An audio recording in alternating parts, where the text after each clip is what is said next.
Hey everybody, it's Beverly, and I hope you're having a good day. I'm having a crazy day because I've got Gretchen, my seeing eye dog, and she's being allowed to run through the room actually, and two rooms of the house right now. Um, because she's very excited. We've been on a walk and we've done a couple of things this morning, and she's still really excited. So you might see her run through here, and it's not a squirrel or anything. It's little Gretchen, and she's being such a good girl. But today I thought I would continue on my vlog. Actually, I'm talking about being legally blind, and that being a secret for most of my formative years. Um, and I say most of my formative years, probably up until I was a young woman at age 20. It was it it was still pretty much ingrained in me. But I've done a previous video on what it was like to begin to be socialized in a kindergarten setting in first grade, and how I learned with no functional vision basically. And I had functional vision, I had 20 over 200 vision in my best eye in early on. And it was probably 2200, I believe, in both eyes until probably sixth or seventh grade, and my right eye got worse, and my left eye has always been my dominant eye anyway. But the interesting question that I get a lot when people realize, okay, you were educated, you grew up pre Americans with Disabilities Act, pre federal laws, 504 laws, 94 142 IEP laws. You grew up prior to all of that. So how in the world were you educated in a public school system when you couldn't see? And my answer is with great difficulty and with great secrecy. My parents had been instructed, had been told by professionals that the best way for me to progress through life, through childhood and then into adulthood, and become more normalized, quote, was to hide my disability and do not allow others to know that I have a sight loss. And if they realize that there is a sight loss, a visual impairment, for heaven's sakes, don't let them know how bad it is. So to be socialized in that kind of way was difficult in a public school system when my prime objective was to learn. So I had to learn in a setting where there were no Braille classes, and there were no teacher's aides or assistants, and there certainly wasn't any adaptive equipment. There were no large print materials. So I just did the best I could do under the circumstances that were given to me. And I do know that in second grade, when I was beginning my second year in the primary school that I went to, the teacher herself had a significant physical disability. She had had polio as a young woman and was in her mid-60s and had been a teacher all of her life, was an excellent teacher. But she was an excellent role model for me because she was so different. And her disability stuck out. She had a very, very, very pronounced limp. And she wore special orthopedic shoes that were very ugly. And she was a plain appearing woman. She was your typical awesome second grade teacher. And so she was able to identify with me as someone who had a severe disability or handicap, as they called it back then. But she felt that I was lucky in the sense that it wasn't visible. When you looked at me, you didn't know that I had this disability.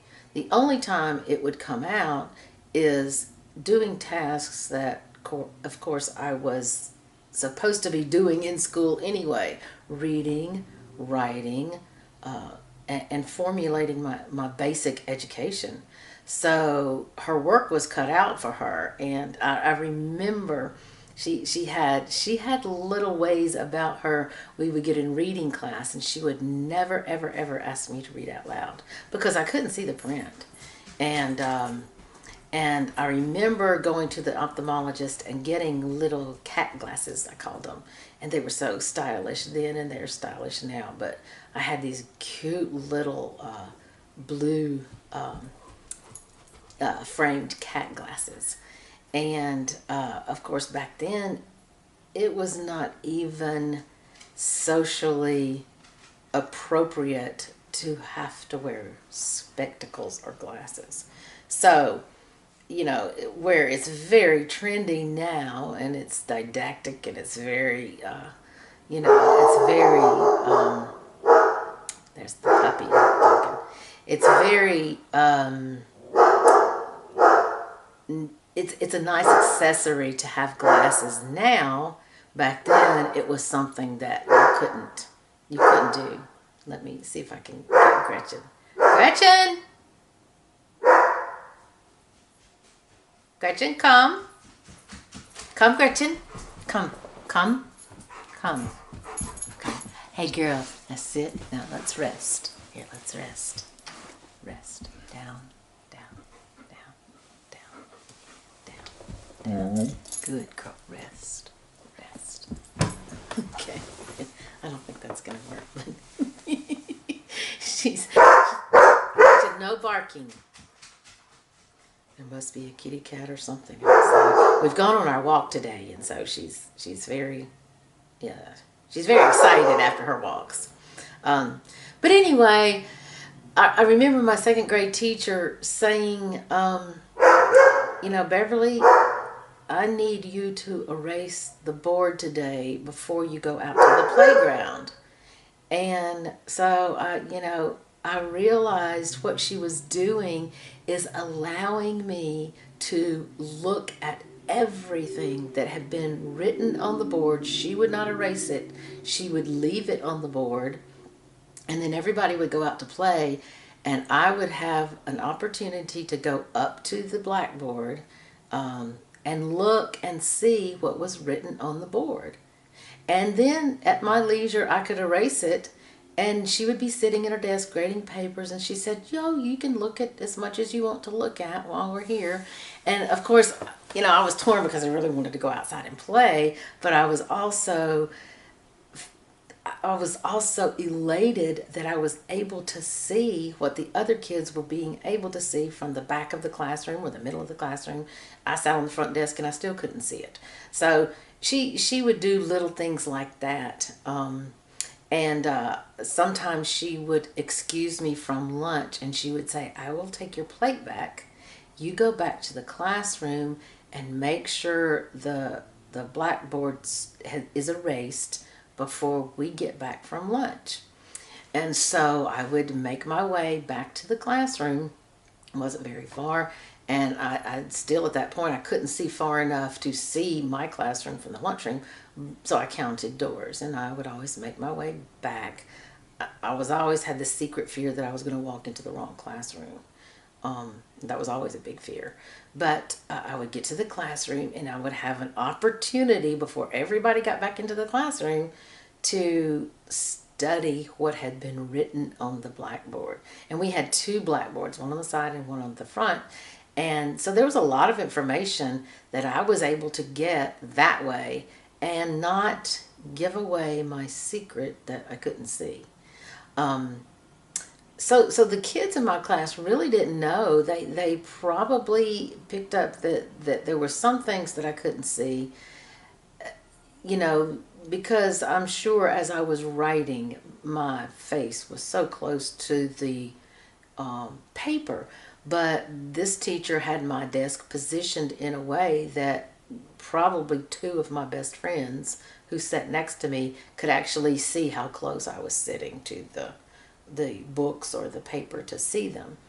Um, so it was kind of double-edged sword. It was like, I've got to get this information in, otherwise I don't progress, but I can't let anybody know that I'm at a disadvantage here. And I remember in about age 7 or 8, I remember one of the worst parts of not being able to see was that I could not recognize my friends and classmates. If they were sitting right next to me, behind me, or in front of me, and they looked at me, especially from the side, because I have much better peripheral vision, I was able to see the person's face, but not clearly, but enough to know that, oh, well, this is Brenda, and this is Wanda, and this is Bruce. You know, I was able to see them enough to do that, but then beyond that, I couldn't see. I could see people, but I could not see what they looked like. So I never knew what my classmates looked like. Um, and we would be out on the playground, and someone would yell at me and say, "Come, let's go to the monkey bars or whatever." And I didn't know who it was until I got so close.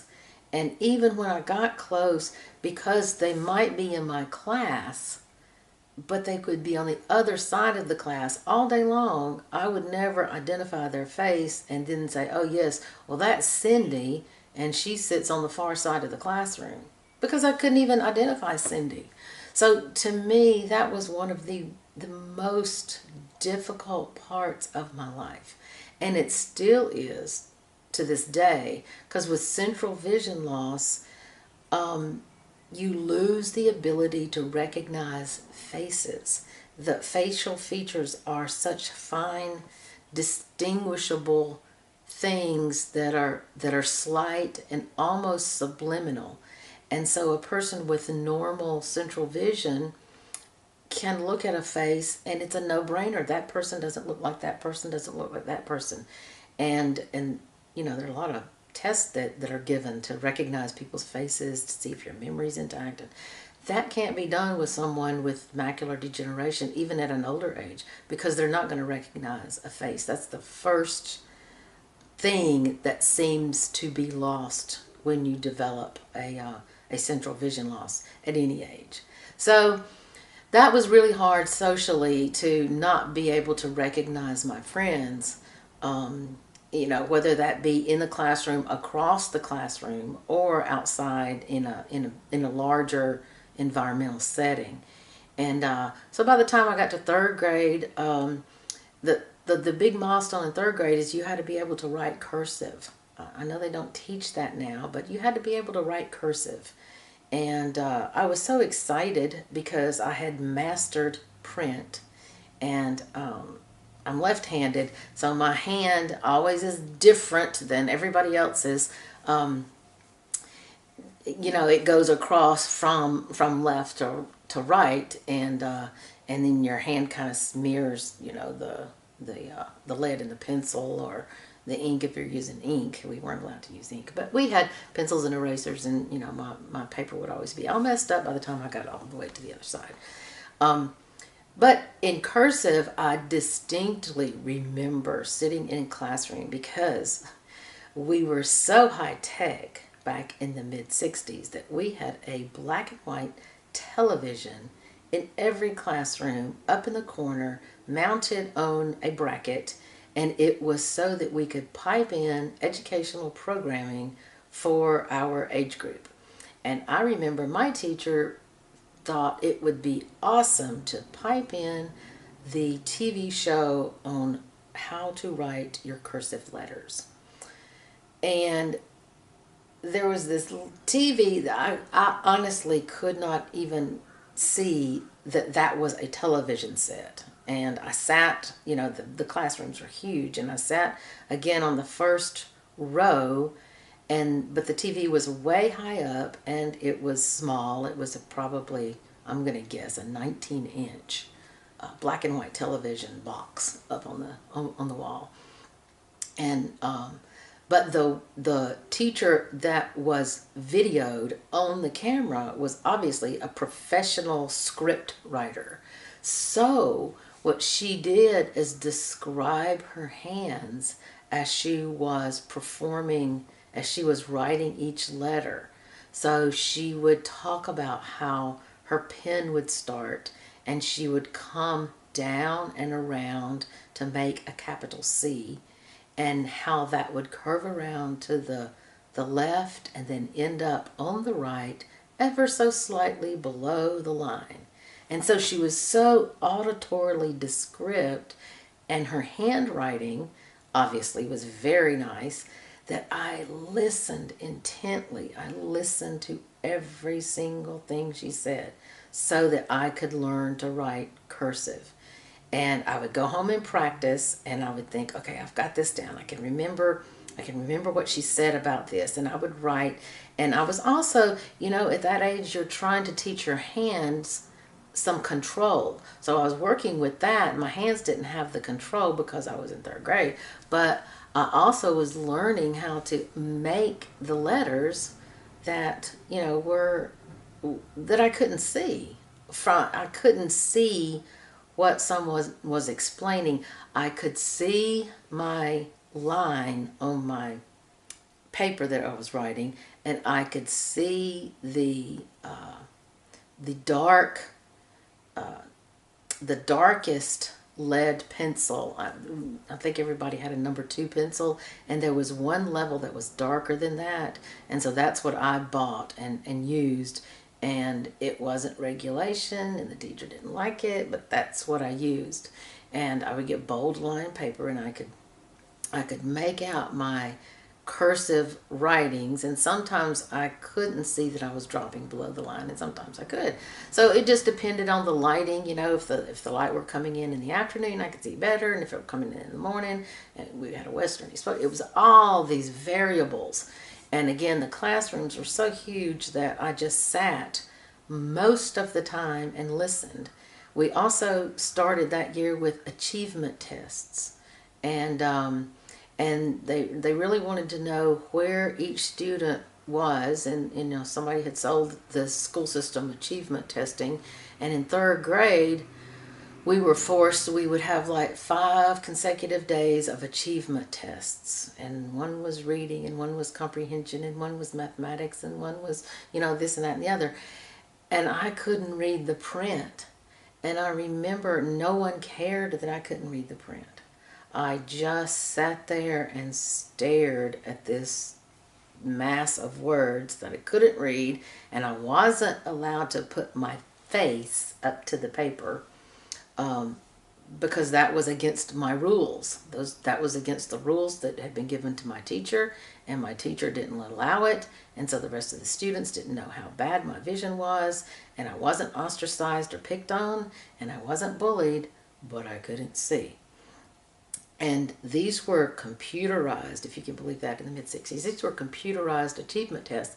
So we had to take our number 2 pencils and fill in the bubbles, and I could barely see, the 1, 2, 3, and 4 inside these little circles that you had to fill in. And so I spent my time filling in at random these bubbles. So I was not able to read any of the content, any of the material, and I spent my 5 days filling in little bubbles and trying to keep my pencil inside the line of the circle, because that was very important back then, to make sure that your pencil marking is completely filled in that circle that you want to fill in. So I have no idea what happened with that. Well, I have a suspicion that with that score that I made on those achievement tests, which had to be bottomed out because it was nothing but random circling in, it certainly wasn't a measure of what I knew. And I had picked up a lot. Auditorily, I had picked up everything anyone could have picked up, through listening and astutely paying attention. So by the time I was in fourth, fifth, sixth grade, they were now using these achievement tests every year that I couldn't see to place me into ability groups. And so that was like an experimental thing back then. They did these ability groupings. And so I was placed in classrooms with average achievers. And I knew this because I could tell by the reading levels that we were given and things that we were assigned to do. And we got real high tech in those days. And we had things called, we had reading classes. We had language classes with different teachers, and math classes with different teachers. So in those years, we kind of went around from different teachers to different teachers. And I remember in math, I had no clue what was going on in math. I just listened, and I couldn't see the textbooks. I couldn't see what was in there. I would go home and ask my dad. I remember, how to line up an equation called long division. I didn't understand what the teacher was saying when she was showing the class how to actually line this up. And so I would do some of my homework at home like that because I would come home and say, I don't understand it. And it was, a lot of it was brushed under the rug. A lot of it was, well, you're doing the best you can do, and you're making okay grades. And so I did learn cursive writing. I did learn how to do long division. I learned how to set those problems up and those equations. But in my reading class, everybody was in reading class with a reading teacher. And so you were divided up into groups, and there was all these different like learning stations that we had. And one of them was called, I can't remember what it's called, something like TACX. And I don't know why I remember that, but you were to sit and stare at a screen, and a camera from behind us flashed words onto a screen, and you were supposed to write down the word that you saw.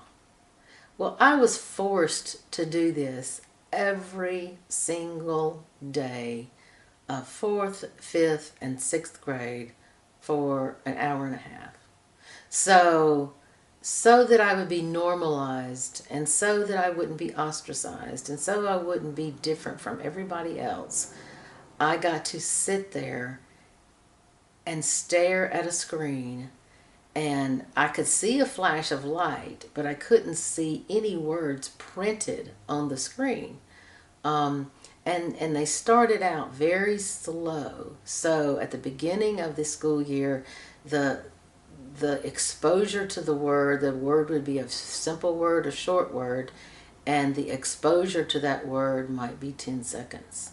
And you write it down. And then as the year progressed, as your reading skills were supposed to progress, then the exposure to the word got less time exposed, less time.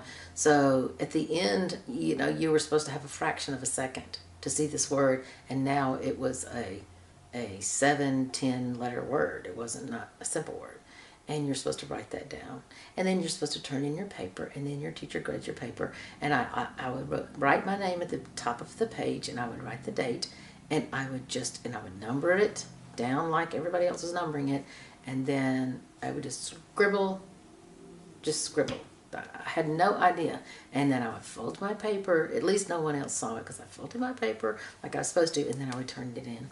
So I'm assuming my teacher just said, well, we don't know what to do with her. She's just warehoused right now. But nobody wanted to they couldn't do anything about it. Again, there were no laws, there were no regulations, there were no teacher's assistants. There was no adaptive equipment. I guess my one saving grace is in the same reading class, we also were required to listen to test our comprehension. So I would listen to a story, and then you answer the words, and you were kind of off in these little cubicles by yourself, so no one else could see you, because you were supposed to not be exposed to anybody else, so that you could really focus on listening and nothing else. And of course, I had no problem with that. And I'm sure I excelled in all of those. And it gave the teacher an idea, I'm sure, of what my real ability was to comprehend, even though I couldn't read. So I probably blew that stuff out. I remember just going from level to level to level in that, and I just topped out halfway through the year, and they couldn't give me any more. So there I was back again in my warehouse, because there was nothing else to do in the listening aspect of the reading group, because I had already topped out. So needless to say, school for me was not challenging. The challenging part of my education was keeping my blindness a secret and not letting others know how different I was. And this went on until I got into until I completed the 7th grade and started 8th grade. And at that point, the principal at my local junior high school explained to my parents that it would not be a good idea for me to attend the junior high school.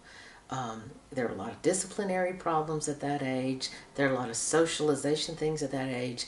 And he just could not handle a person that was visually impaired in this big school.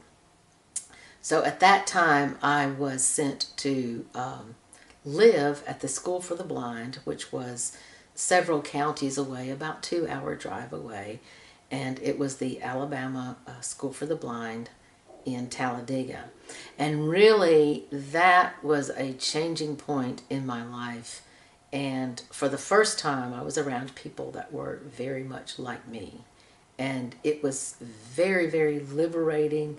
I think the thing that my parents have feared the most is me leaving home and having to be educated in a residential school was a blessing for me, because I could develop my own personality and finally be the person that I was, and not have to hide it anymore from everyone that I was around. So that got me to that point. And because this is a vlog and it's a series, I will talk in another video about the effects that had, and then the adaptations that I was able to get at the School for the Blind that weren't available to me in the public school. There were pros and there were cons, and it's very unique, because it's not like how blind kids are educated now. And I see them now, and I'm so proud that we have come to this point. Yes, there are issues, and yes, there are regulations that school systems have to abide by now that they didn't have to do when I was a child. But I'm able to say how it was before the regulations existed, and I was warehoused. I was going through the motions of education and doing the very best I could do without any of the tools that I needed to do that with. So I will talk further about this subject, and if it's if this kind of information is interesting, then you'll find that you'll enjoy these vlogs. I do a lot of activity vlogs with Gretchen and I. We're out a lot, and we do a lot of things. We've got an appointment this afternoon, so I'll probably video that, and we're out and about. But I thought it was also important to do a sit-down